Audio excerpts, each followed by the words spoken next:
कभी सोचा है कि मार्केट में कोई चीज कभी हिट होती है और कभी बिल्कुल फ्लॉप। आज एक प्रोडक्ट की डिमांड ऊपर जा रही है तो कल वह नीचे। आखिर ऐसा क्यों होता है? चलिए समझते हैं उन फैक्टर्स को जो डिमांड को डायरेक्टली हिट करते हैं। तो सबसे पहला फैक्टर है इंक्रीज इन मनी सप्लाई।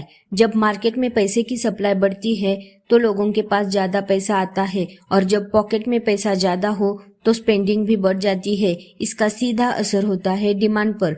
लोग ज्यादा चीजें खरीदने लगते हैं, रिजल्ट में मार्केट में डिमांड का बूम। सेकेंड फैक्टर है इंक्रीज इन डिस्पोजेबल इनकम। जब लोगों की इनकम बढ़ती है और उनके हाथ में ज्यादा पैसा आता है उसे हम कहते हैं डिस्पोजेबल इनकम। मतलब जरूरत के बाद जो पैसा बचता है वो खर्च करने के लिए होता है और इसे ही डिस्पोजेबल इनकम बढ़ती है। लोग अपने खर्चे बढ़ाते हैं, यह सीधा डिमांड को बूस्ट करता है। Increase in public expenditure. जब सरकार अपने खर्चे बढ़ाती है, जैसे न्यू प्रोजेक्ट्स, स्कूल या हॉस्पिटल में इन्वेस्ट करती है, उससे लोगों की इनकम भी बढ़ती है और जब गवर्नमेंट ज्यादा पैसा खर्च करती है तो मार्केट में ओवरऑल स्पेंडिंग बढ़ने लगती है। इसका असर मार्केट में जबरदस्त उछल। नेक्स्ट है चीप मॉनेटरी पॉलिसी। जब सेंट्रल बैंक यानी आरबीआई इंटरेस्ट रेट कम करता है तो उसे कहते हैं चीप मॉनेटरी पॉलिसी।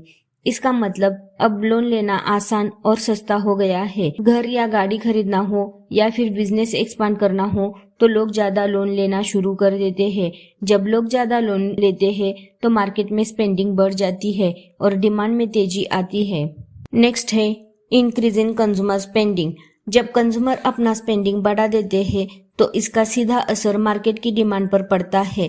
जैसे कि लोग ज्यादा शॉपिंग करते हैं, नए कपड़े और रेस्टोरेंट में पैसा खर्च करते हैं।